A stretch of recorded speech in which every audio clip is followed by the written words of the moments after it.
Hello నమస్తే, welcome to ఈహా TV. Sugali ప్రీతి అంశం ఎన్నికల కంటే ముందు ఎంత పెద్ద రాజకీయ వివాదంగా ఉందో చూసాం. సుగాలి ప్రీతి కుటుంబానికి న్యాయం చేయాలంటూ జనసేన చేసిన ఆందోళనలు చూసాం. జనసేన అధినేత పవన్ కళ్యాణ్ పదే పదే ప్రతి ఎన్నికల మీటింగ్లోనూ సుగాలి ప్రీతి ప్రస్తావన తీసుకొచ్చారు. సుగాలి ప్రీతికి న్యాయం జరగాలంటే మాకు ఓటేయండి తరహా క్యాంపెయిన్ చేస్తూ వచ్చారు. సుగాలి ప్రీతి అంశాన్ని రాజకీయంగా వాడుకొని లబ్ధి పొందింది కూటమి జనసేన పార్టీ. అధికారంలోకి వచ్చిన తర్వాత సుగాలి ప్రీతి అంశం మాకు సంబంధం లేనిదిగా బిహేవ్ చేస్తూ వచ్చింది. సుగాలి ప్రీతి కుటుంబ సభ్యులు మాకు న్యాయం చేయండి అంటూ పవన్ కళ్యాణ్ కార్యాలయం చుట్టూ తిరుగుతున్నారు. చివరికి ఆయన అపాయింట్మెంట్ కోసం నెలల తరబడి ఎదురు చూస్తున్న అపాయింట్మెంట్ దొరకట్లేదంటూ ప్రీతి తల్లి ఆవేదన వ్యక్తం చేస్తోంది. సుగాలి ప్రీతి కుటుంబానికి ఎందుకు కూటమి న్యాయం చేయలేకపోతుంది అనే అంశంపైన వరకు మౌనం పాటిస్తూ వచ్చిన జనసేన అధినేత పవన్ కళ్యాణ్ నిన్న ఆ మౌనాన్ని బ్రేక్ చేశారు.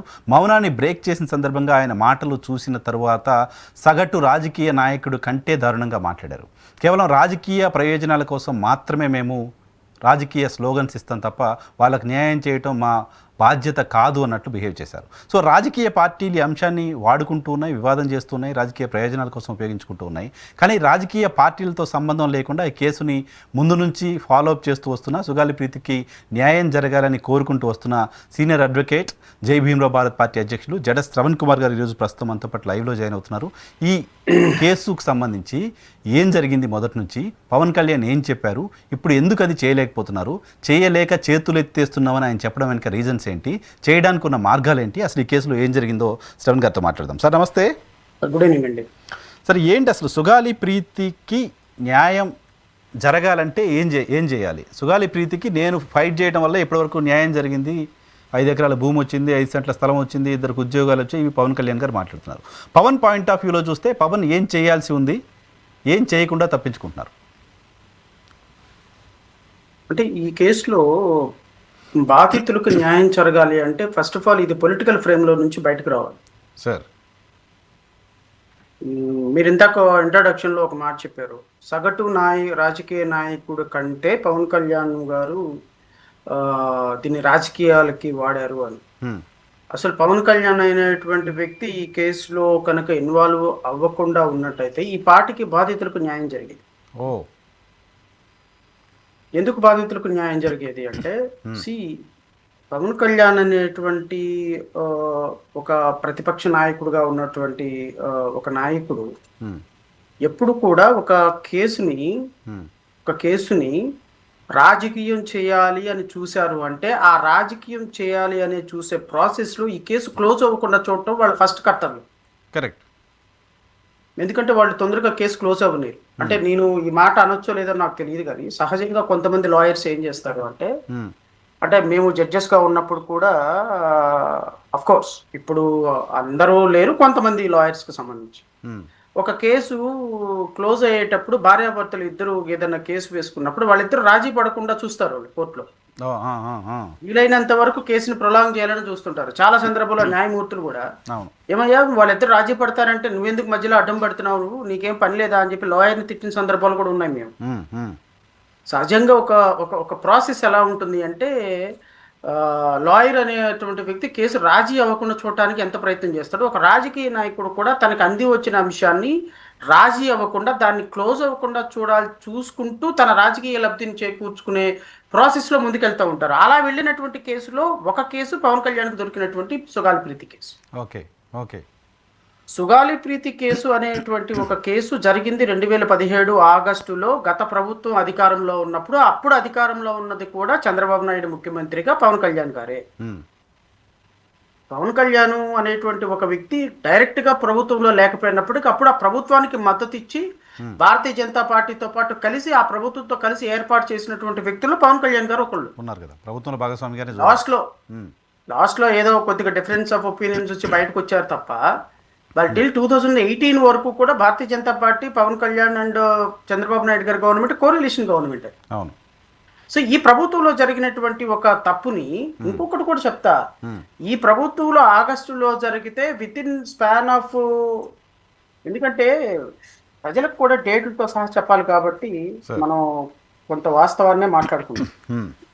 ఈ కేసు జరిగిన తర్వాత నరసింహరావు గారు గత ప్రభుత్వంలోనే ఈ కేసు 28/5/2018 అంటే ఈ కేసు ఆగస్టులో జరిగితే ఆల్మోస్ట్ ఆల్ అదొక 4 నెలలు, ఇదొక 5 నెలలు, 9 నెలల్లోనే ఇన్వెస్టిగేషన్ కంప్లీట్ చేసి special judge for trial of SC and ఎస్టీస్ PO act cases come 6th additional district judge కర్నూలులో ఈ కేసుని SC ST case number 162 of 2018 కింద కేసు ఛార్జ్ షీట్ కూడా వేసేసారు. 18లోనే 18లోనే ఛార్జ్ షీట్ వేశారు. That was taken cognizance taken by the court it self. Okay okay. So ప్రాథమిక విచారణ complete చేశారు. ఈ కేసు విచారణ ఇన్సిడెంట్ జరిగింది వాళ్ళ హయాంలో, విచారణ జరిగింది వాళ్ళ హయాంలో, వీళ్ళు కేసు ఫైల్ చేసింది వాళ్ళ హయాంలో, ఛార్జ్ షీట్ ఫైల్ చేసింది కూడా తెలుగుదేశం పార్టీ హయాంలోనే. So once charge sheet Telugu Desam party హయాంలో ఫైల్ చేసిన తర్వాత ఇన్వెస్టిగేషన్ చేసినటువంటి ప్రతి అధికారి కూడా Telugu Desam party law and order గా ఉన్నటువంటి తెలుగుదేశం పార్టీ చంద్రబాబు నాయుడే రెస్పాన్సిబుల్ దానికి. అంతే కదా. ఎందుకంటే నీ ప్రభుత్వంలో ఛార్జ్ షీట్ ఫైల్ చేసిన తర్వాత జగన్మోహన్ రెడ్డి వచ్చి దాన్ని ఓపెన్ చేసే ప్రయత్నం చేయలేదని ఎలిగేషన్ చేయకూడదు. బికాస్ నీ కేసు ఇది జరిగింది కూటమి ప్రభుత్వంలో. ఇన్సిడెంట్ ఛార్జ్ షీట్ ఫైల్ చేసింది కూటమి ప్రభుత్వంలో. తప్పు చేసి ఉంటే పోలీస్ ఆఫీసర్స్ నిందితులకు కొమ్ము కాసి ఉంటే, నేను పవన్ కళ్యాణ్ గారు మాట్లాడిన అంశాల గురించే మాట్లాడుతున్నాను. పవన్ కళ్యాణ్ గారు ఈ రోజు డిఎన్ఏ మారిపోయింది, ఇన్వెస్టిగేషన్ తప్పు జరిగిపోయింది అంటే ఇన్వెస్టిగేషన్ కంప్లీట్ అయింది నీ టైంలో కదా. తెలుగుదేశం పార్టీ హయాంలో ఛార్జ్ షీట్ నెంబర్ అయింది, సాక్షుల విచారణ జరిగింది మీ సమయంలో. నువ్వు తప్పు పడితే చంద్రబాబు నాయుడు తప్పు పట్టాలి. ఆ రోజున నిందితులందరూ ఉన్నది తెలుగుదేశం పార్టీలో. తెలుగుదేశం పార్టీలో వాళ్ళు చాలా కీలకమైనటువంటి వ్యక్తులుగా ఉన్నారు కర్నూలు జిల్లాలో. సో ఈ రోజు నువ్వు మాట్లాడిన ప్రతి మాటకి బాధ్యత వహించాల్సింది చంద్రబాబు నాయుడు. నువ్వు ఏ పోలీస్ ఆఫీసర్ని తప్పు పెడతావు? ఇన్వెస్టిగేషన్ కంప్లీట్ అయింది నీ చంద్రబాబు నాయుడు ముఖ్యమంత్రిగా ఉన్న సమయంలో. మీరు భాగస్వామిగా ఉన్న ప్రభుత్వంలో జరిగితే ఎవరిని మాట్లాడు? ప్రాథమికమైనటువంటి సమాచారం ఒక ఉప ముఖ్యమంత్రిగా కనీసం కామన్ సెన్స్ లేదా? నీ కర్మకి మా కర్మకి నీలాంటి ఉప ముఖ్యమంత్రి అయినాడు మా రాష్ట్రానికి. మాలాంటి వాడు మీలాంటి ఉప ముఖ్యమంత్రి అని చెప్పుకోవడానికి సిగ్గుపడుతున్న పరిస్థితులు. అరే మీరు ప్రాథమికమైనటువంటి హోమ్ డిపార్ట్మెంట్ ఉప ముఖ్యమంత్రి అంటే అంత చిన్న పోస్ట్ కాదు నరసింహరావు గారు. అరే మాలాంటి సాధారణమైన న్యాయవాదుల దగ్గరే ఇంత ఇన్ఫర్మేషన్ ఉన్నప్పుడు ఒక ఉప ముఖ్యమంత్రిగా నీ దగ్గర ఎంత ఇన్ఫర్మేషన్ ఉండాలి? డెఫినెట్గా హీ హ్యాస్ టు హ్యావ్. పోనీ నీ దగ్గర ఇన్ఫర్మేషన్ లేకపోతే ఇన్ఫర్మేషన్ తీసుకొని మాట్లాడు. సో ప్రాథమికంగా పవన్ కళ్యాణ్ అనేటువంటి వ్యక్తి ఈ కేసుని తన స్వప్రయోజనాల కోసం, రాజకీయ ప్రయోజనాల కోసం వాడుకున్నారు నరసింహరావు గారు. నెంబర్ 1. నెంబర్ 2, ఈ కేసుని క్లోజ్ చేసే ఉద్దేశం పవన్ కళ్యాణ్కి లేదు. ఓకే. ఈ కేసు కనుక అప్పట్లో కనుక పవన్ కళ్యాణ్ ఎంటర్ కాకుండా ఉన్నట్టయితే ఖచ్చితంగా 2020-21లో కరోనా అయిపోయిన తర్వాత దీన్ని సీరియస్ గా వాదించేవాడు. ఆ రోజే సిబిఐకి వెళ్ళిపోయేది. అప్పుడు రాష్ట్ర ప్రభుత్వం కూడా కమిటెడ్ గా ఉంది. రాష్ట్ర ప్రభుత్వం కూడా జీవో ఇచ్చింది. ఆ జీవో ద్వారా ఈ కేసు సిబిఐకి వెళ్ళింది. ఇచ్చిన జీవోలో ఒక చిన్న క్రైమ్ నెంబర్ మెన్షన్ చేయలేదు కాబట్టి మళ్ళీ రివైజ్డ్ జీవో ఇచ్చారు.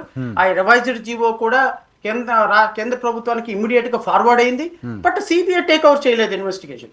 సిబిఐ టేక్ ఓవర్ చేయలేదు. వీళ్ళ తల్లి వెళ్ళి సుగాలి ప్రీతి వాళ్ళ మదర్ వెళ్ళిపోయి సిబిఐ డైరెక్టర్ని కలిసింది. సెంట్రల్ గవర్నమెంట్ లో అన్ని హోమ్ డిపార్ట్మెంట్ ని కలిసింది. సో అప్పుడు ఆ సందర్భంలో నేను హోమ్ డిపార్ట్మెంట్ ప్రిన్సిపల్ సెక్రటరీతో మాట్లాడాను. ఆమె అక్కడికి వెళ్ళి కలిసిన తర్వాత అక్కడ నుంచి ఫోన్ చేసింది, నేను మాట్లాడాను. సార్ ఈ కేసు సిబిఐ హ్యాండ్ ఓవర్ చేసినా కూడా, ఎందుకంటే section 6 of Delhi establishment act ప్రకారం సిబిఐకి మూడు విధాలుగా కేసు వెళ్తుంది. ఒకటి సిబిఐ వాలంటీర్లుగా టేకప్ చేస్తే, నెంబర్ 2 సెక్షన్ 6 ప్రకారం రాష్ట్ర ప్రభుత్వాలు రికమెండ్ చేస్తాయి, number 3 high court or supreme court under 226 under 32 of Indian constitution ప్రకారం ఆర్డర్ చేస్తాయి. ఈ 3 కేసెస్ లో సిబిఐ ఇన్వెస్టిగేషన్ చేయాలి. నెంబర్ 2 రాష్ట్ర ప్రభుత్వం రిక్వెస్ట్ కాదు, it is virtue of GO. Section 6 ప్రకారం రాష్ట్ర ప్రభుత్వం సిబిఐని అధికారికంగా అడిగింది. మీరు ఇంతకుముందు మాట్లాడిన దాంట్లో ఉత్తర్వులు సిబిఐకి లేఖ రాశారన్నారు. సిబిఐకి లేఖ రాయటం కాదు, by virtue of section 6 of Delhi establishment act సిబిఐని అధికారికంగా జీవో ద్వారా ఉత్తర్వులు ఇచ్చింది. So CBI cannot go back now. CBI investigation 3 పద్ధతుల్లో జరుగుతుంది. నేను మళ్ళీ చెప్తా. కేంద్ర ప్రభుత్వం ఆదేశిస్తే, రాష్ట్ర ప్రభుత్వం ఆదేశిస్తే, సుప్రీంకోర్టు హైకోర్టు ఆదేశిస్తే. అరే 2వ చాప్టర్ ప్రకారం నేను రాష్ట్ర ప్రభుత్వం ఆదేశించింది సిబిఐని చేయమని. సిబిఐని చేయమని ఇచ్చిన కేసులో ఆ రోజు కనుక పవన్ కళ్యాణ్ అనేటువంటి వ్యక్తి దీన్ని రాజకీయం చేయకపోయినట్టయితే సిబిఐకి వెళ్ళిపోయేది కేసు.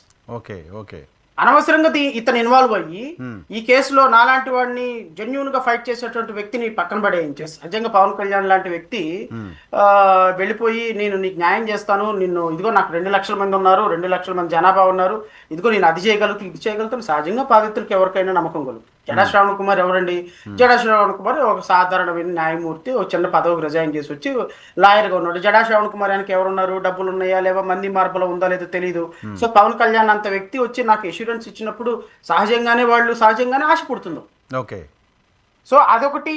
2 నా మీద లేనిపోయినవన్నీ వాళ్ళ పార్టీ కార్యకర్తలు, మచిలీపట్నంలో ఉండేటువంటి ఒక లాయరు, అతను స్పెసిఫిక్ గా కర్నూలు వెళ్ళి జడా శ్రావణ్ కుమార్ నిందితులతో కుమ్మక్కైపోయినాడు, ఈ కేసులో కోట్ల రూపాయల చేతులు మారిని, దయచేసి నువ్వు ఆయన దగ్గర నుంచి కేసు తీసుకొచ్చి పవన్ కళ్యాణ్కి ఇవ్వు అని ఆ లాయర్ వెళ్ళిపోయి, పేరెందుకు అవసరం లేదు, చాలా పెద్ద అతను, అతను వయసులో చాలా పెద్ద అతను వెళ్ళిపోయి, వీళ్ళందరూ వెళ్ళిపోయి బాధితుల తల్లిదండ్రుల మనసుని పొల్యూట్ చేసి, వాళ్ళ మైండ్ని పొల్యూట్ చేసి, వాళ్ళు వచ్చి నా దగ్గరకు వచ్చి మా కేసు పవన్ కళ్యాణ్ గారు చేస్తారు, మీరు అమ్ముడు పోయినారంట అని చెప్పేసి గొడవపడి నా దగ్గర కేసు తీసుకొని వెళ్ళిపోయినారు. నేను చెప్పిన నమ్మకం లేనప్పుడు అనవసరం అమ్మా, మీరు కేసు తీసుకొని వెళ్ళిపోండి, మీ కేసుని మీరు తీసుకెళ్ళండి అంటే, లేదు మీరు కోట్ల రూపాయల డబ్బులు తీసుకున్నారని మాకు ఆధారాలు ఉన్నాయి, మాకు పవన్ కళ్యాణ్ గారు పార్టీ ఆఫీస్లో నుంచి చాలా సీరియస్ ఆధారాలు. అంటే ఒక మనిషిని క్యారెక్టర్ని అసాసినేట్ చేయడానికి ఎంత స్థాయికి వెళతారు అని చెప్పడానికి క్లాసిక్ ఎగ్జాంపుల్. మరి ఇప్పుడు పవన్ కళ్యాణ్ గారు ఎన్ని కోట్లు తీసుకున్నట్టు కదా? నేను అదే అంటున్నా, నేను ఇంతకు ముందు మాట్లాడింది కూడా అదే అంటున్నా. జడా శ్రావణ్ కుమార్ అనేటువంటి వ్యక్తి డబ్బులు తీసుకుంటే ఈ రోజున నిందితులు గురిశిక్ష చేయమని చెప్పేసి ఈ రోజు డిమాండ్ చేయడు కదా అంటున్నాను. ఈ రోజు ఈ కేసు గురించి పొద్దున మధ్యాహ్నం సాయంత్రం ఇంత సీరియస్ గా ఆవిడ కోసం ఫైట్ చేయను కదా నేను. సో నా జెన్యూనిటీని ప్రూవ్ చేసుకోవాల్సిన అవసరం లేదు ఇక్కడ. నేను మంచా చెడ్డ, వాళ్ళు అనుమానించారా అనుమానించలేదా, that is a different issue. అదేదో పెద్ద నేనేదో విక్టిమ్ కార్డు ప్లే చేయడానికి పవన్ కళ్యాణ్ లాగా విక్టిమ్ కార్డు ప్లే చేసే పరిస్థితి నా దగ్గర లేదు. Because is playing victim card now. ఏది పళ్ళు ఉన్న చెట్టుకే రాళ్ళు పడతాయి, నా మీదే నిందలేస్తారా అని హీఈస్ ప్లేయింగ్ విక్టిమ్ కార్డ్. కానీ ఒక పాయింట్ అయితే నిజం కాదా శ్రవణ్ గారు, పవన్ కళ్యాణ్ నేనంటూ ఆ కేసును టేకప్ చేయకపోతే, నేనంటూ పోయి మాట్లాడకపోతే, నేను ఆ రోజు జగన్మోహన్ రెడ్డి సర్కార్ని ప్రశ్నించకపోతే ఈ కేసు ఇంత బయటకు వచ్చేదా, ఈ స్థాయిలో ప్రచారం వచ్చేదా, ఈ స్థాయిలో సిబిఐకి రాసే పరిస్థితి ఉండేదా అని ప్రశ్నిస్తున్నారండి. మీరు ఒకటే గుర్తుపెట్టుకోండి సార్, 2017లో ఒకవేళ ప్రశ్నించి ఆయన ద్వారా ఈ కేసు జరిగి ఉంటే క్రెడిట్ పవన్ కళ్యాణ్కి ఇచ్చేవాడు. కానీ 2017లో జరిగినటువంటి ఇష్యూని 2020 వరకు కూడా మీరు 3 సంవత్సరాల పాటు ఈ రాష్ట్రంలో సీరియస్ పాలిటిక్స్ చేసినప్పటికి కూడా ఫస్ట్ ఆఫ్ ఆల్ మీరు ఇగ్నోర్ చేశారు ఈ కేసుని. నెంబర్ 1. నెంబర్ 2, ఈ కేసుని 2017 నుంచి ఆ తల్లి చాలా సీరియస్గా పర్సూ చేస్తుంది. 2017 నుంచి 2018 నా దగ్గరకు వచ్చినప్పుడు 2018 మేము హైకోర్టులో రిట్ పిటిషన్స్ వేసి ప్రెస్ మీట్లు పెట్టి సీరియస్గా మేము, బహుశా మాలాంటి వ్యక్తి పట్టుకున్నప్పుడు ఇది చాలా లిమిటెడ్ వాయిస్ ఉంటుంది నాలాంటి వాడికి. ఇప్పుడు మేము ప్రెస్ మీట్ పెడితే 4 ఛానల్స్ వస్తాయి, 1 గంట సేపు చూపిస్తారు. పవన్ కళ్యాణ్ లాంటి ఒక వ్యక్తి చూపించినప్పుడు సహజంగానే అది లైమ్ లైట్లోకి వస్తుంది, వైడర్గా రీచ్ ఉంటుందా, వైడర్గా రీచబిలిటీ ఉంటుంది. బికాస్ ఆయన ఒక సినిమా యాక్టర్ కాబట్టి దాన్ని ఒక ఇష్యూని పట్టుకున్నప్పుడు నాకు పవన్ కళ్యాణ్కి ఖచ్చితంగా ఒక అంశాల్లో ఆ స్టార్డమ్లో కానీ, because we are not cinema stars కదా, సో ఒక స్టార్గా ఆయన వచ్చినప్పుడు దానికి రీచబిలిటీ ఎక్కువ ఉంటుంది. ఆ రీచబిలిటీ ఎక్కువైన సందర్భంలో ఆయన పేరు బయటకు వచ్చింది తప్ప ఈ కేసు ఆయన అనుకున్నంత చిన్న కేసు కాదు, లేకపోతే ఆవిడ వెనక ఫైట్ చేసేవాళ్ళు ఎవరు. అసలు ఈ కేసు నీ దగ్గరికి రీచ్ అయిందే ఆవిడ పోరాటం వల్ల. How can you say like dumb? Number 2 Pawan Kalyan enter అయినందువల్లే జీవో వచ్చింది, పవన్ కళ్యాణ్ ఎంటర్ అయినందువల్లే కాంపన్సేషన్ వచ్చింది అంటున్నారు. పవన్ కళ్యాణ్ అనేటువంటి వ్యక్తి ఎంటర్ అయిన తర్వాత కాదు, పవన్ కళ్యాణ్ తర్వాత మేము దీన్ని సిబిఐకి వేయమని హైకోర్టులో కేసు వేసిన తర్వాత, హైకోర్టులో 2019లో కేసు వేసిన తర్వాత the government is bound to file a counter in the particular case. So counter file చేయాల్సిన సందర్భంలో government has taken a legal opinion from the advocate general. ఈ కేసు ఏంటి పరిస్థితి అని. It is a fit case to hand over CBI because దీంట్లో serious implications ఉన్నాయి, serious laches on part of investigation ఉంది అని ఒపీనియన్ ఇచ్చిన తర్వాత ది గవర్నమెంట్ ఆల్సో, అంటే ఒక పర్టికులర్ సందర్భంలో గవర్నమెంట్ యాక్ట్ చేయడంలో డిలే అయింది కాబట్టి క్రెడిట్ మొత్తం నాదంటే కుదరదు. So government what ever means అంటే, ఎస్ నేను అనుకుంటాను రైట్, పవన్ కళ్యాణ్ వచ్చిన తర్వాత కాంపన్సేషన్ వచ్చింది అనుకుంటున్నాను, ఎస్ఈమో మూమెంట్. కానీ వాళ్ళు కోరుకుంది కాంపన్సేషన్ కాదు, ఎగ్జాక్ట్లీ న్యాయం కదా, దోషులకు శిక్ష పడ్డం కదా. వాళ్ళు కోరుకుంది 10 కోట్ల స్థలం కాదు కదా. 10 కోట్ల స్థలం ఏంటి, నాకు తెలిసినంత వరకు కొన్ని కోట్ల రూపాయలు ఆఫర్ చేశారు నిందితులు తల్లికి. కొన్ని కోట్లు ఆఫర్ చేశారు ఆ నిందితుల తల్లికి. But she never bend at all. నాకు చెప్పింది, సార్ వాళ్ళు ఫోన్లు చేస్తున్నారు, 10 కోట్ల రూపాయలు ఆఫర్ చేస్తున్నారు, నేను రిజెక్ట్ చేశాను సార్ అని. సో పవన్ కళ్యాణ్ అనేటువంటి వ్యక్తి ఇచ్చేటువంటి 10 లక్షలకో లేకపోతే ఈయన వచ్చిన తర్వాత గవర్నమెంట్ ఇచ్చే 10 కోట్లకో 5 కోట్లకో వాళ్ళు ఆశపడలేదు ఏ రోజున. కోసం పవన్ కళ్యాణ్ వచ్చిన తర్వాత డబ్బులు వచ్చినాయి లేకపోతే ఇది వచ్చినాయి అంటే వాళ్ళు కోరుకున్నది డబ్బులు కాదు సార్. డబ్బులు కావాలనుకుంటే ఏ రోజు నిందితులతో కుమ్మక్క అయిపోయేవాళ్ళు. వాళ్ళు డబ్బులు ఇప్పించేది ఉంది. ఎస్సీ ఎస్టీ చట్టాలకు సంబంధించి ఆ బాధితులకు సాయం జరగాల్సిందే, దట్ ఈస్ లా కదా, అది ఎవరున్నా చేయాల్సిందే కదా సార్. అది నేను అందుకని చెప్పాను, జీవో కూడా చదివి వినిపించాను. GO MS number 95 dated 29/8/2016. ఈ జీవో ప్రకారం ఎస్సీ ఎస్టీలకు పిల్లలు చనిపోతే వాళ్ళ తల్లిదండ్రులకి ఒక పొలం రావాలి, ఉద్యోగాలు రావాలి, కాంపన్సేషన్ రావాలి. దిస్ ఇస్ యాక్ట్ కదా. దీనికి పవన్ కళ్యాణ్ లేకపోతే జగన్మోహన్ రెడ్డి క్రెడిట్ ఇవ్వటం కాదు నేను అనేది. బాధితులు కోరుకుంది డబ్బు కాదు, పొలాలు కాదు. బాధితులు కోరుకుంది నిందితులకు శిక్ష పడేటట్టు చేయటం. అది చెయ్యండి అంటున్నా నేను. అది లేకుండా పవన్ కళ్యాణ్ ఇంటర్వ్యూన్ అయ్యాను, నేను ఇంటర్వ్యూన్ అవ్వటం వల్ల వాళ్ళకి న్యాయం జరిగింది అంటే నువ్వు 10 కోట్ల రూపాయల స్థలంతో వాళ్ళని ఈక్వేట్ చేస్తారా? వాళ్ళ న్యాయాన్ని కొనాలని ప్రయత్నం చేస్తున్నారా?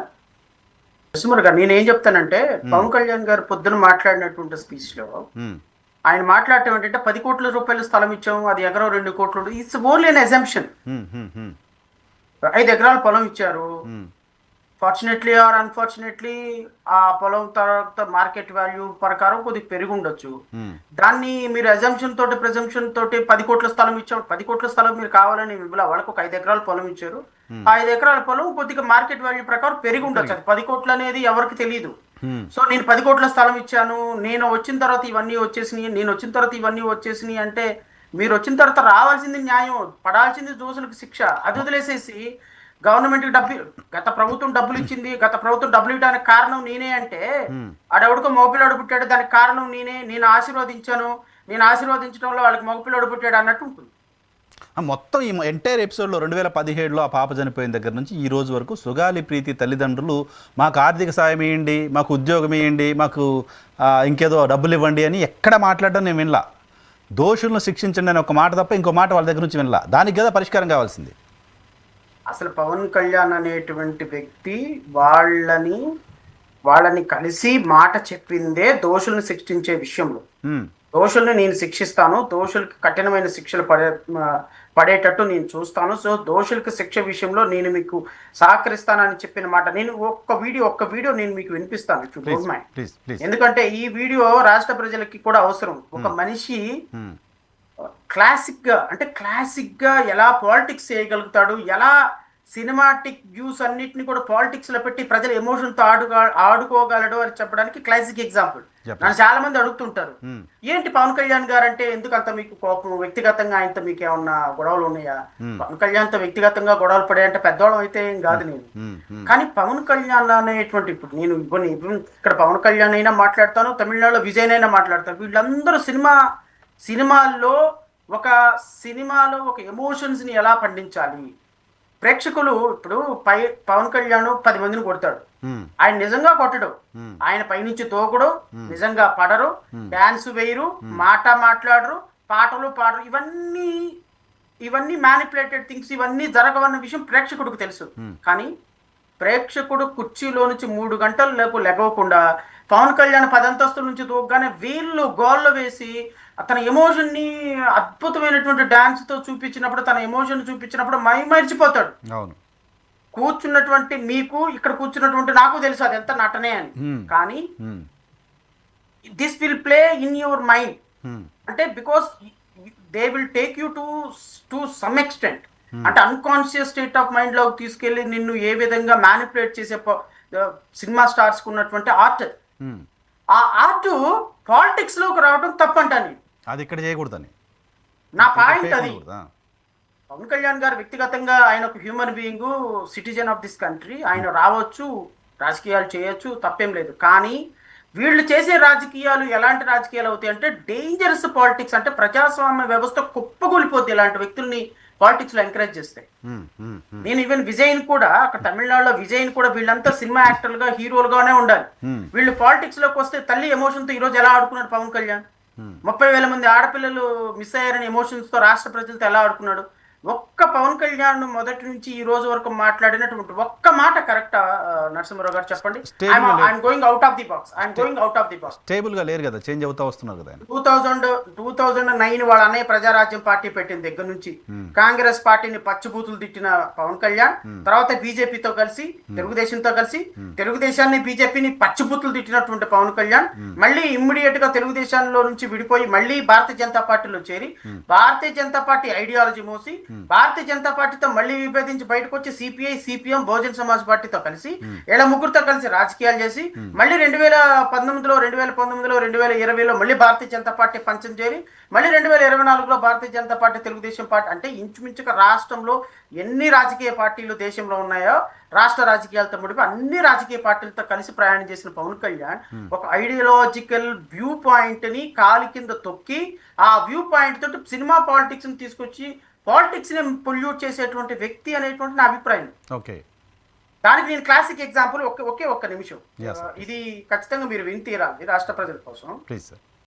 సుగాలి ప్రీతి 14 ఏళ్ల బిడ్డని స్కూల్కి వెళ్తే 10 మందిని నాశనం చేస్తే దాన్ని పట్టించుకోడు ఎవడు. జగన్మోహన్ కి బొక్క పడితే చిన్న గులకరాయి పడితే రాష్ట్రం అంతా ఊగిపోద్ది. సగటు మనిషి బాధ మనకి తెలియదు, సగటు మనిషి బాధ మర్చిపోయాం. నిజంగా నాకు ఆవేదన ఉంది, ఏడుపు వస్తుంది. తప్పు జగన్మోహన్ రెడ్డి కాదు, మందే. మనకు పౌరుషం చచ్చిపోయింది. ఇందాక తెనాలో చెప్పినట్టుగా దాస్యం చేసే కంటే కూడా చచ్చిపోవడం మేలు. దాస్యాన్ని ఆపేద్దాం.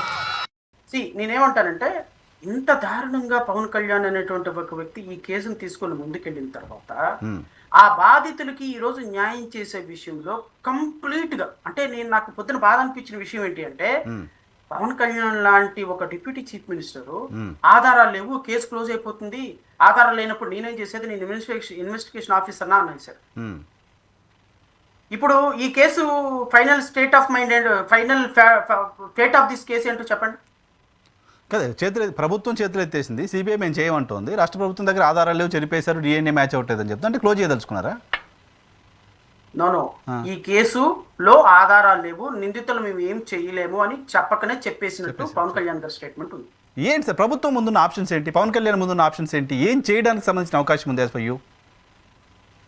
సార్ నేనేమంటానంటే సరే ఒకటి కాసేపు పవన్ కళ్యాణ్ గారిని విమర్శించడమో పవన్ కళ్యాణ్ గారి గురించి మాట్లాడుకోవడం పక్కన పెట్టి we must find out solutions కదా సార్. అవును సార్, నేను ఈ పాప చనిపోయింది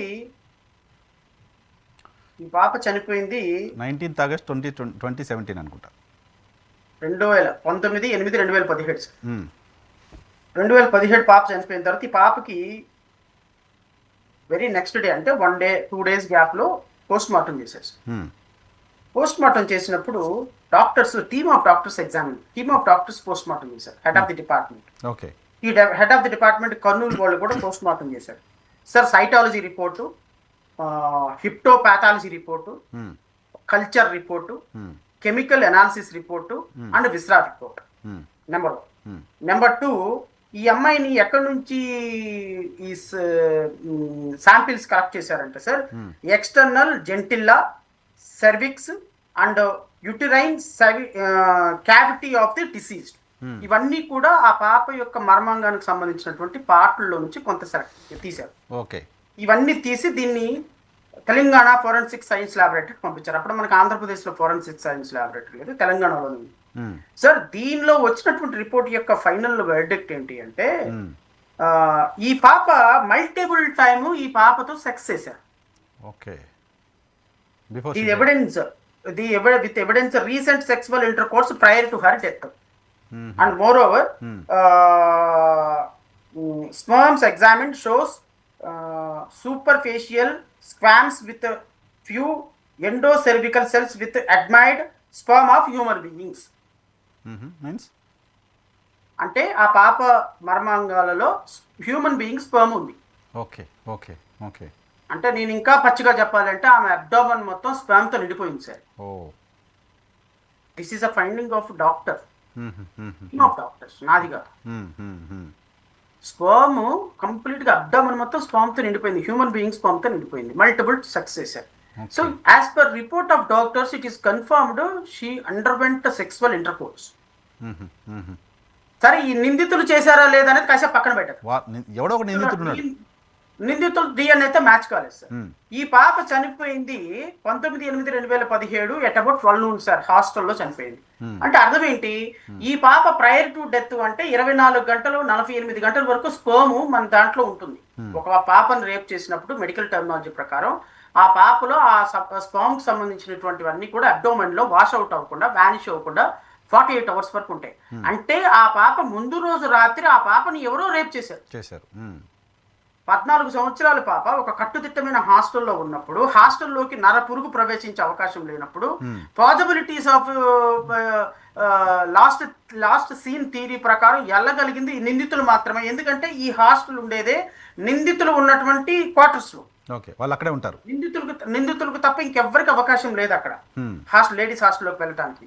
అండ్ పెద్ద పెద్ద బెడ్రూమ్లు, 2 బెడ్రూమ్లు ఉన్నాయి ఆ లేడీస్ హాస్టల్లో, ఆ క్వార్టర్స్ లో. ఆ బెడ్రూమ్లు ఎందుకు ఉన్నాయి అంటే ఆ బెడ్రూమ్ లోకి వెళ్ళగలగడానికి ఒకే ఒక అవకాశం, ఒకటి లేడీస్ హాస్టల్ నుంచి వెళ్ళాలి, 2 నిందితుల ఇంట్లో నుంచి వెళ్ళాలి. ఓకే. సో ఇది అంతా ఎగ్జామిన్ చేశారు. అప్పుడు డిస్ట్రిక్ట్ కలెక్టర్ ఎగ్జామిన్ చేశాడు. He just inserted in his report.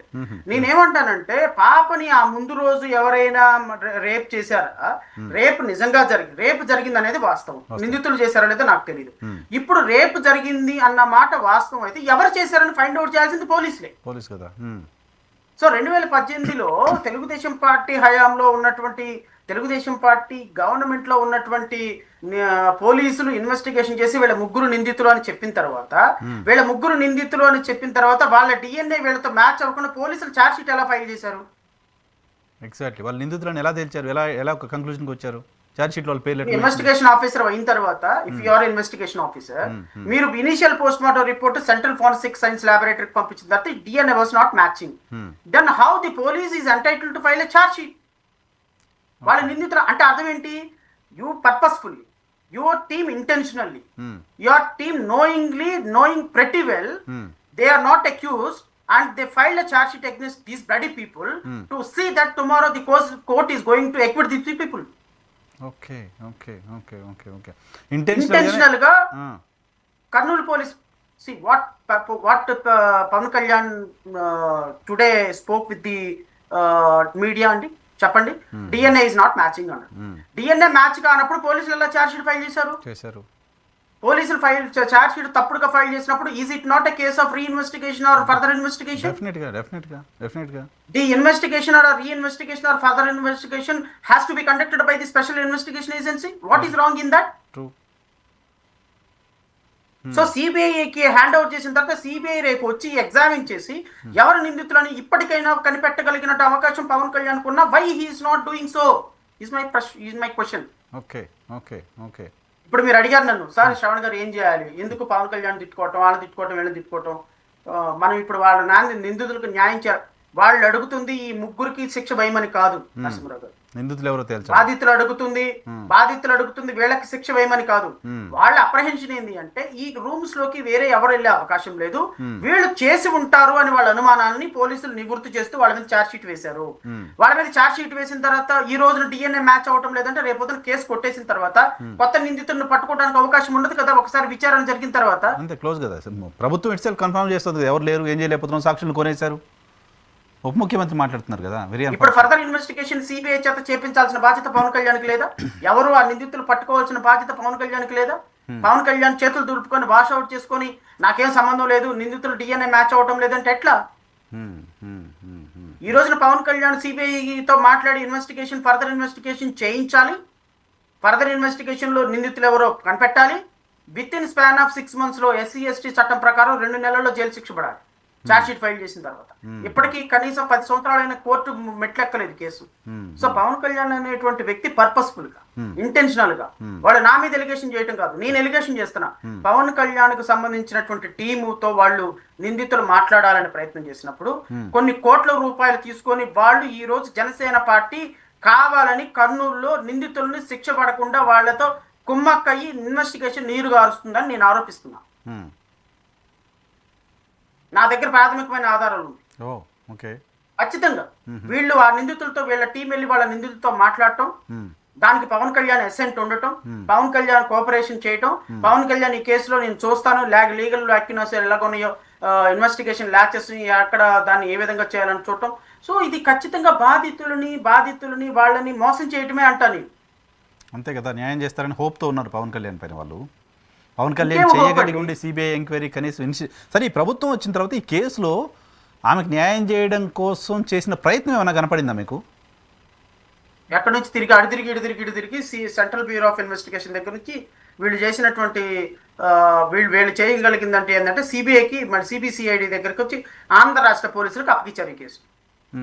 ఎందుకు సిబిఐ ఎందుకు చేయనంటుంది సార్? సిబిఐ చాలా కేసులు చేస్తుంది కదా, రాష్ట్ర ప్రభుత్వం జీవో ఇచ్చి మీరు చేయండి అని చెప్తే కూడా సిబిఐకి ఉన్న అభ్యంతరం ఏంటి? అది పోలీసులు అది అది అది ప్రభుత్వం అడగాలి సార్, నేనేం అడుగుతాను? సిబిఐకి ఉన్న అభ్యంతరం ఏంటో నేను ఎలా చెప్పగలుగుతాను అంటున్నా. సిబిఐకి ఒక ముఖ్యమంత్రి, ఒక మాజీ, ఒక ఉప ముఖ్యమంత్రి చెబితే కూడా సిబిఐ నేను చేయనంది అంటే ముఖ్యమంత్రిలో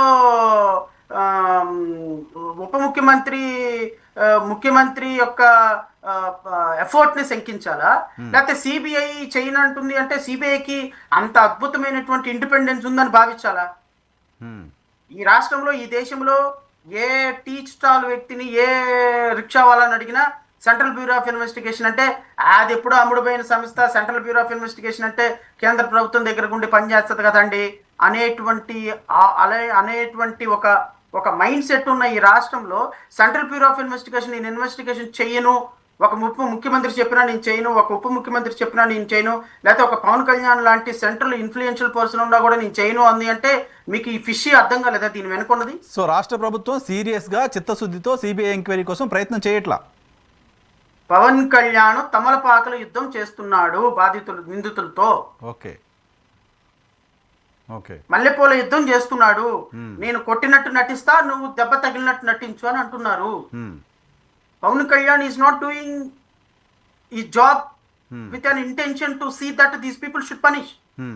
పవన్ కళ్యాణ్ ఇంకో మాట చెప్తున్నాడు, సుగాలి ప్రీతి పేరెంట్స్ ఎవరైతే వాళ్ళని ఇన్ని రోజులు సపోర్ట్ చేస్తూ వచ్చామో, ఎవరైతే వాళ్ళ బాధలు వింటూ వచ్చామో, ఎవరైతే వాళ్ళ ఇష్యూని హైలైట్ చేస్తూ వచ్చామో మనపైనే రాళ్ళేస్తున్నారు, కాయలిస్తున్న చెట్టుకే రాళ్ళేస్తున్నారు, వైసీపీ ట్రాప్లో పడిపోయారు వాళ్ళు చెప్తున్నారు. ఆయన ట్రాప్ కనిపిస్తోందా మీకు? వైఎస్ఆర్ కాంగ్రెస్ పార్టీ ఇంకెవరో ట్రాప్ చేసినట్టు కనపడుతుందా? పవన్ కళ్యాణ్ మాట్లాడుతున్న మాటలకు సంబంధించి అవిశ్వసనీయత ఏం కనపడుతోంది?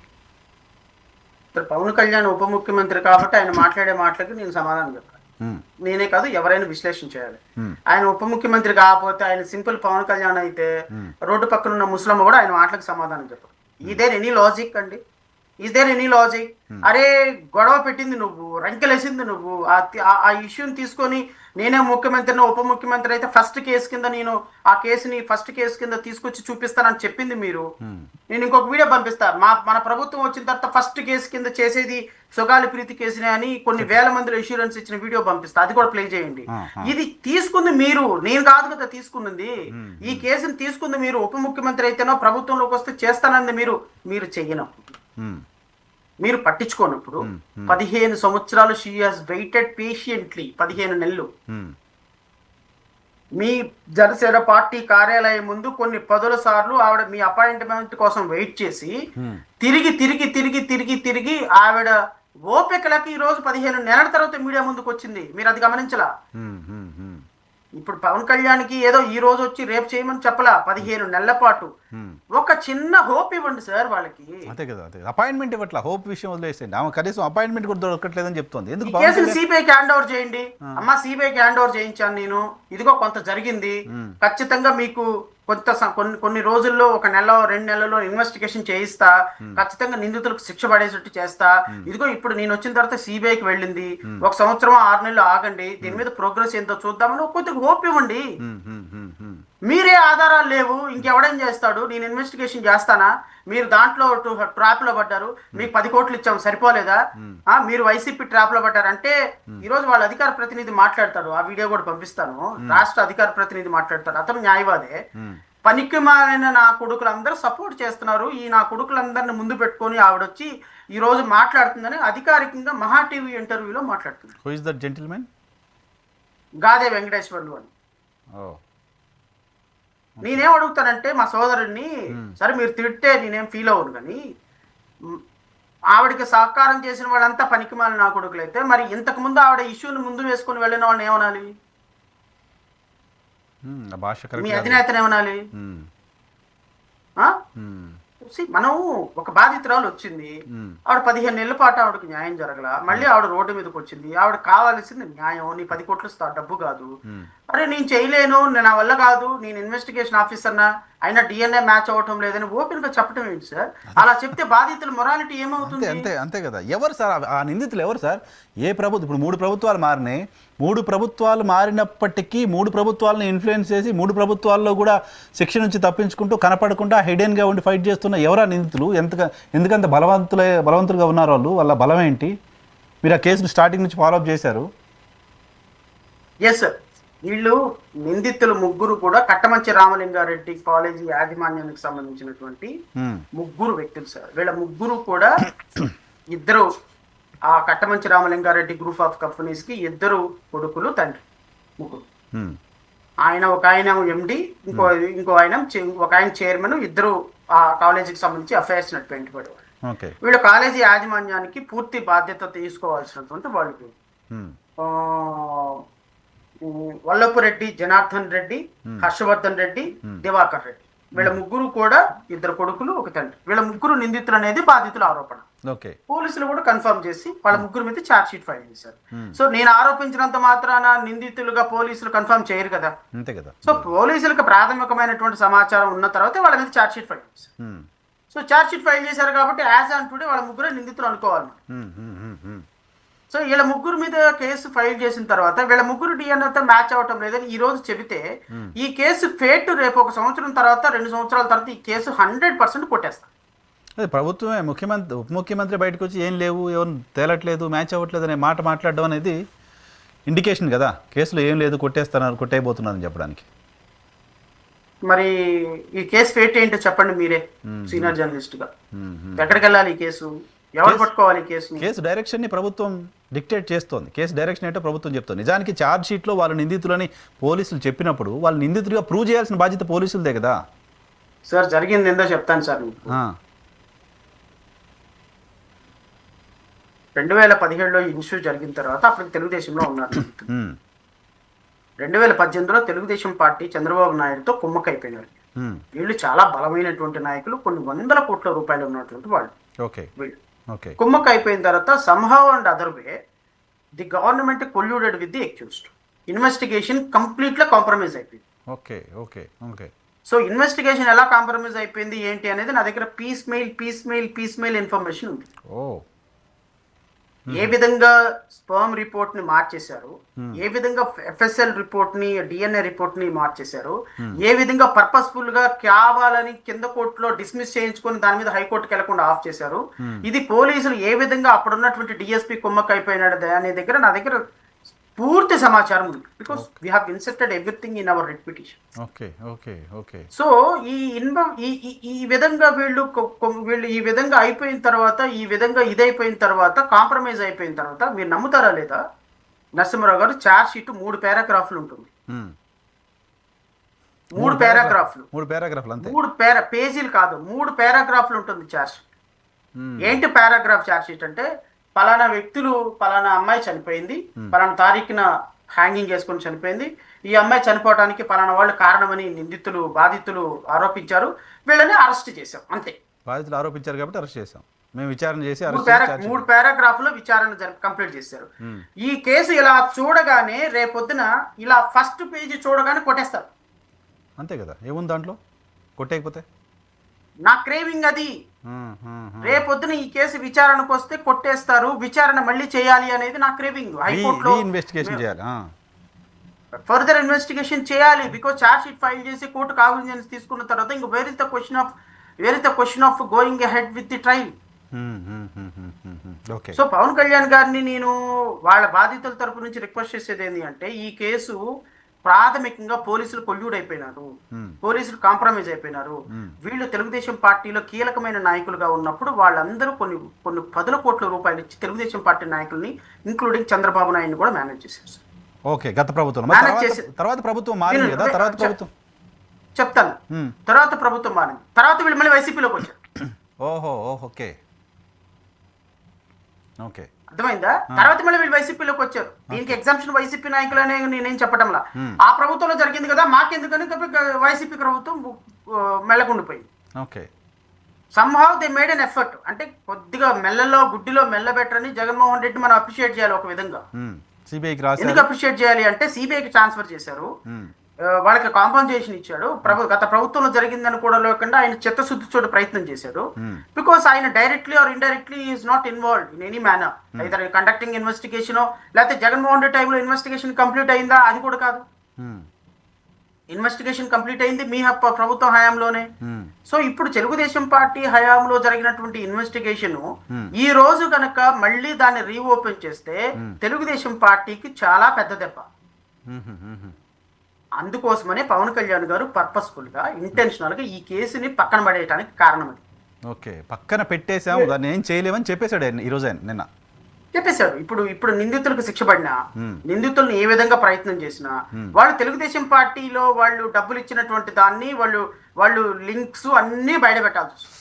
సో పవన్ కళ్యాణ్ అనేటువంటి వ్యక్తి హోమ్ మినిస్టర్ అనితతోనో లేకపోతే ఇంకొకరితోనో మాట్లాడి ఈ కేసును డ్రాగ్ చేసినా, ముందుకు తీసుకుపోయినా ఎట్టి పరిస్థితుల్లో ఈ కేసు ముందుకు పోదు.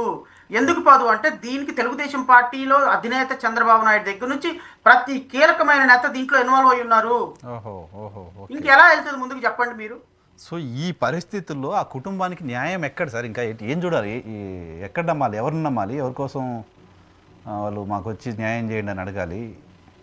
ఎవరు ఫైట్ చేయాలి? మీరే ఇంతకుముందు అన్నారు కదా పవన్ కళ్యాణ్ కూడా అని. పవన్ కళ్యాణ్ కూడా అంటే పవన్ కళ్యాణ్ పాలిటిక్స్ లో ఎక్సెప్షన్ అని మీరు కూడా ఫీల్ అయ్యారు. డెఫినెట్గా ఫీల్ అయ్యాం. పవన్ కళ్యాణ్ లాంటి వాళ్ళు వచ్చి ఏదో కరప్షన్ లేకుండా కొల్యూడ్ అవ్వకుండా పని చేస్తారు అనుకున్నాం. ఆయన కన్వీనియంట్గా మారిపోయాడు. Very unfortunate. అదే అంటుంది పవన్ కళ్యాణ్ కూడా అంటే. అసలు పవన్ కళ్యాణ్ కూడా మారిపోయినారంటే పవన్ కళ్యాణ్ అంటే ఎంత మంచి అభిప్రాయం ఉందో మీకు. పవన్ కళ్యాణ్ లాంటి వ్యక్తి కూడా ఇలా మారిపోతాడా అంటే అలాగే ఉంటుంది సార్ పాలిటిక్స్ అంటే. ఈ రోజున తెలుగుదేశం పార్టీ నాయకులను కాపాడటానికి ఆయన జనసేన పార్టీ, ఇప్పుడు నాకు తెలిసి వాళ్ళు జనసేనలోకి వచ్చిన ఆశ్చర్యపోవడం అవసరం లేదు. ఇప్పుడు నిందితులు టీడీపీ, వైసీపీ, జనసేన ఎవరు అధికారంలో ఉంటే వాళ్ళతో ఉంటారండి. వాళ్ళకి ఏం పోయింది? డబ్బులు ఉన్నాయి, తాతలు తండ్రులు సంపాదించిన 100 కోట్ల రూపాయల అప్పులు ఉన్నాయి, ఆస్తులు ఉన్నాయి. ఎవరేం చేస్తారు? పవన్ కళ్యాణ్ గారు కూడా కావాల్సింది కూడా ఎవరు తన పార్టీలోకి వచ్చి డబ్బులు ఇచ్చేవాళ్లే కావాలి తప్ప ఆయనకి నీతి న్యాయం అనుకుంటే బాలినేని శ్రీనివాస్ రెడ్డిని ఎందుకు జాయిన్ చేసుకుంటాడు? సో నేను అనేది ఏంటి అంటే వాళ్ళ బాధితులకు న్యాయం జరగాలి అని దేవుని కోరుకుందాం. మనం ఎలా న్యాయం జరగాలి, ఏం చేయాలని మాత్రం నన్ను అడగండి. ఓకే, అంతే. దేవుడు అదేదో అంటారు కదా, తూర్పు తిరిగి దండం పెట్టండి అని. అంతే కదా సార్, మరి అంతే కదా. ఎవరేం చేయగలుగుతారు? మీరు నమ్ముకున్న వాళ్ళు ఒక్కతో ఒక్క పట్టుకుని గోదావరి ఇస్తుంటే ఎవరేం చేస్తారు బాధితుల్ని? న్యాయ వ్యవస్థ ఏమైపోతుంది సార్? న్యాయ వ్యవస్థ ఏమైపోతుంది? కోర్టులు ఏం చేస్తున్నాయి? పోలీసులు ఏం చేస్తున్నారు? డిపార్ట్మెంట్ ఏం చేస్తుంది? కళ్ళ ముందు అన్యాయం కనపడుతుంది. ఏం కళ్ళ ముందు అన్యాయం కనపడుతుంది? మీరు మళ్ళీ కొత్తగా న్యాయ వ్యవస్థను మళ్ళీ దీంట్లో లాగుతున్నారు. న్యాయ వ్యవస్థ ఏం చేస్తుంది? న్యాయ వ్యవస్థ దీంట్లో చేయడానికి ఏముండదు. ట్రైబల్ మహిళ ఎందుకు ఇంత గోల్ చేస్తున్నారు? ఆమె ఎవరో చనిపోతే అయిపోయింది కదా, 2017లో చనిపోయింది, ఇప్పుడు ఏంది కొత్తగా అంటారు న్యాయ వ్యవస్థ. సార్ మనం కేసుగా మాట్లాడుకుంటున్న ఓ తల్లి ఆవేదన అర్థం చేసుకోండి. ఓ తల్లి తన 14 సంవత్సరాలు ఎవరికి అర్థం కాదు సార్. అక్కడికి కూర్చున్న వాళ్ళు ఎవరికి అర్థం కాదు. అర్థమై ఉన్నట్టు ఈ కేసు 2018-19లోనే సాల్వ్ అయిపోయేది. ఈ కేసు ఎవ్వరికి అర్థం కాదు. This is only material. Pawan కళ్యాణ్కి ఇది ఒక మెటీరియల్, న్యాయ వ్యవస్థకి ఇది ఒక మెటీరియల్, మిగతా వాళ్ళు ఎవరికి, సిబిఐకి ఒక మెటీరియల్. సిబిఐ ఏం రాసిందో చూడండి. సిబిఐ రాసిన పదాలు వినిపిస్తాను. ఒక ట్రైబల్ మహిళ 14 సంవత్సరాల పాప అన్యాయంగా చనిపోతే, ఒక కళ్ళు లేని తల్లి 8 సంవత్సరాల నుంచి ఫైట్ చేస్తుంటే సిబిఐ ఏం రాసిందో కౌంటర్లో చెప్తా.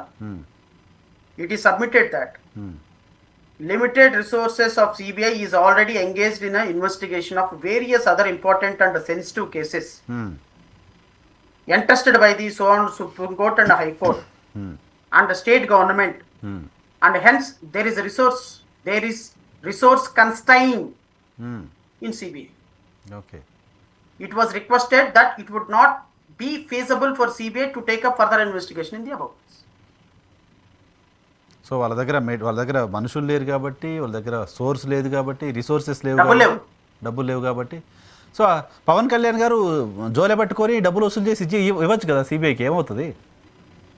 This is only a material fact sir. Investigation దీంట్లో CBI international national travel by చేసి కొన్ని రాష్ట్రాలు దేశాలు తిరిగి ఫ్లైట్లు వేసుకొని తిరిగి 100 కిలోమీటర్లు వెళ్ళి రోజుల తరబడి అక్కడ ఉండి ఇన్వెస్టిగేషన్ చేసేదానికి ఇదేం పెద్ద ఇంటర్నేషనల్ సంబంధాలు ఉన్న కేసు కాదు. కర్నూలు జిల్లా దాటి బయటికి వెళ్ళే అవసరం లేదు కదా. ఆ పర్టికులర్ ప్లేస్లోకి వచ్చి ఇన్వెస్టిగేషన్ చేసి కర్నూలులో ఒక 10 రోజులు కూర్చుంటే మొత్తం ఎవిడెన్స్ బయటకు వస్తుంది. మొత్తం ఎవిడెన్స్ బయటకు వస్తుంది. ఎవరెవరు ఆ రోజున పనిచేశారు, ఎవరెవరు ఆ రోజున ఎవరు రేప్ చేశారు, ఏ పిల్లలు ఉన్నారు, ఎవరు హాస్టల్లో ఉన్నారు, ఎవరు వీళ్ళ బెడ్రూమ్స్ ఎందుకు ఉన్నాయి, అక్కడ ఎంతమంది వస్తున్నారు, ఎంతమంది వెళ్తున్నారు, నిందితుల డిఎన్ఏ ఎఫ్ఎస్ఎల్ ఎలా మ్యానిపులేట్ చేశారు, ఇవన్నీ బయటకు వస్తాయి సార్. ఇవన్నీ బయటకు వస్తే matter of 10 minutes, matter of 10 days. కానీ రాజకీయ పార్టీలు ఒప్పుకోవు కదా. ఇప్పుడు వీళ్ళు బయటకు వస్తే వీళ్ళు ఆ రోజున ఇచ్చిన 100 కోట్లు 20-50 కోట్లు బయటకు వస్తాయి. మా నిందితులు డబ్బులు ఇచ్చి ఈ రోజు వాళ్ళు శిక్షకి వెళ్ళాలి అంటే ఊరుకుంటారా? డబ్బులు తీసుకొని నువ్వు నా మీదకి మళ్ళీ సిబిఐ నడుచుకొలుపుతావా అని చెప్పేసి వాళ్ళు రేపొద్దున బయటపడరా? సరే, ఇక్కడ రాజకీయంగా జనసేన పార్టీకి కూడా ఇబ్బంది కాదు. జనసేన పార్టీ ఒక్కటే విలన్గా కనపడుతోంది. కూటమిలో ఉన్న తెలుగుదేశం పార్టీ కన్వీనియంట్గా తప్పించుకుంటోంది. తెలుగుదేశం పార్టీ పాత్ర, తెలుగుదేశం పార్టీ గురించి చర్చ లేకుండా పోతుంది ఈ కేసులో. సో తెలుగుదేశం పార్టీకి బాధ్యత లేదా? తెలుగుదేశం ఎట్లా జనసేనకి ఎలా నష్టం అంటారు మీరు?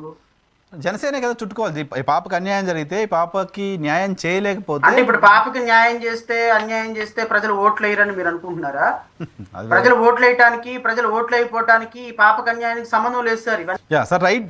చివరిగా అసలు ఏంటి కేసుకి పరిష్కారం ఏంటి? ఆ తల్లికి ఏం చెప్తారు? పవన్ కళ్యాణ్ గారిని ఏం కోరదాం ఇప్పుడు? ప్రభుత్వాన్ని ఏం కోరదాం ఇప్పుడు? సార్ నేనేమంటానంటే, రాష్ట్రం మొత్తం ఈ రోజున ఓకే సరే మాలాంటి వాళ్ళ మీద ఎలిగేషన్ చేసినప్పటికీ కూడా నేను always I thought of that crime is considered against the society. We must feel that it is committed against the society. Definitely against the society. Anybody can be considered as a victims. 14 సంవత్సరాల పాపని ఇప్పుడు నా కూతురుని కూడా నేను ఢిల్లీలో ఉండి చదివించుకుంటున్నాను. అక్కడ ఏదైనా జరిగితే ఎంత పేరెంట్గా ఇబ్బంది పడతాను, ఎంత బాధపడతాను అనేది నాకు తెలుసు. సో మన తల్లిదండ్రులుగా మన పిల్లల్ని ఒక హోప్ తోటి ఒక చోటకు పంపిస్తున్నప్పుడు మేనేజ్మెంట్ అక్కడ పిల్లల్ని సేఫ్గా చూసుకోవాల్సింది అనేది అది సమాజం మొత్తానికి ఉన్నటువంటి కన్సర్న్. ఈ రోజు నాటు సుగాలి ప్రీతికి ఉన్న కన్సర్న్ కాదు. సో నేనేమంటానంటే సుగాలి ప్రీతి మరణం అనేది ఈ సమాజానికి ఒక ఒక ఒక ఒక మాయని మచ్చ. జరగటం ఒక మాయని మచ్చ అయితే ఎవరు చేశారో వాళ్ళని పట్టుకొని శిక్షించలేకపోవటం సిస్టమ్ ఫెయిల్యూర్ అంతే. కంప్లీట్ పోలీస్ వ్యవస్థ, న్యాయ వ్యవస్థ, మీడియా, నాలాంటి న్యాయవాదులు అందరూ కూడా ఫెయిల్యూర్ అయినండి మన అర్థం. ఈ సొసైటీ కంప్లీట్ గా సుగాలి ప్రీతి వాళ్ళ మదర్ వెనకాల నిలబడాల్సిన సమయం ఇది. We must stand. Okay. We must stand against the crime, and we must stand beside Sugali Preeti's mother. ఎవరు నిందితులో ఫైండ్ అవుట్ చేసి వాళ్ళకి ఉరిశిక్ష పడేంత వరకు we must fight for that. Sir. Hope so. ఇప్పుడు పవన్ కళ్యాణ్ లాంటి ఊసర వెల్లులతో న్యాయం జరగదు. ఎంతవరకు కేసు అన్యాయం చేయాలో అంతవరకు ఆయన కేసు అన్యాయం చేసేసారు. అతనితో న్యాయం జరగదు, చంద్రబాబు నాయుడుతో న్యాయం జరగదు, ఎవరితో న్యాయం జరగదు. ఇప్పుడు ప్రజాస్వామ్యంలో ప్రజలతోనే న్యాయం జరుగుతుంది. సో ఆవిడికి మద్దతు తెలపాలి. సరైన నిందితులను పట్టుకునేంత వరకు రాష్ట్ర ప్రభుత్వాల మీద ప్రెజర్ పెట్టాలి. పవన్ కళ్యాణ్ అనేటువంటి వ్యక్తి దీన్ని ఎండార్స్ చేశారు కాబట్టి ఖచ్చితంగా దీన్ని ఎట్టి పరిస్థితుల్లో దీన్ని with in span of 2 months లోపు సిబిఐకి ఇన్వెస్టిగేషన్ హ్యాండ్ ఓవర్ చేయాలి. With in span of 4 months లో సిబిఐ ఇన్వెస్టిగేషన్ కంప్లీట్ చేయాలి. With in span of 4 months లోపు మళ్ళీ కేసు విచారణ కంప్లీట్ చేసి కోర్టుల్లో ఖచ్చితంగా ఈ నిందితులకు ఉరిశిక్ష పడేంత వరకు కూడా రాష్ట్ర ప్రభుత్వం ఫైట్ చేయాల్సిందే. ఫైట్ చేయకపోతే మాత్రం నిందితులతో కుమ్మక్కైనట్టుగానే భావించాల్సి వస్తుంది. అంతే కదా. ప్రభుత్వం ఇచ్చిన మాట తప్పి దానికి విరుద్ధంగా వ్యవహరిస్తున్నారు అంటే అటువంటి అనుమానం ఎవరికైనా వస్తుంది. అటువంటి అనుమానం రాకుండా చూసుకోవాల్సిన బాధ్యత ప్రభుత్వం పైన ముందుగా హామీ ఇచ్చిన వాళ్ళపైన ఉంటుంది. థ్యాంక్ యూ శ్రవణ్ గారు, థ్యాంక్ యూ వెరీ మచ్ మాకోసం సమయం కేటాయించినందుకు. సుగాలి ప్రీతి అంశానికి సంబంధించి ఇది శ్రవణ్ గారితో స్పెషల్ ఇంటర్వ్యూ. సుగాలి ప్రీతి అంశానికి సంబంధించి ప్రభుత్వం డెఫినెట్గా సమాధానం చెప్పుకోవాల్సిన పరిస్థితిలో ఉంది. సమాధానం చెప్పాల్సింది కేవలం సుగాలి ప్రీతి తల్లికి మాత్రమే కాదు, మొత్తం సమాజానికి. వ్యవస్థలన్నీ రాజకీయ పార్టీల ప్రభుత్వాల చేతిలో వాళ్ళ గుప్పెట్లో ఉండిపోయి బాధితులకు న్యాయం చేయలేకపోతున్నాయి అనే దానికి ఇది ఒక క్లాసిక్ ఎగ్జాంపుల్గా చూడొచ్చు.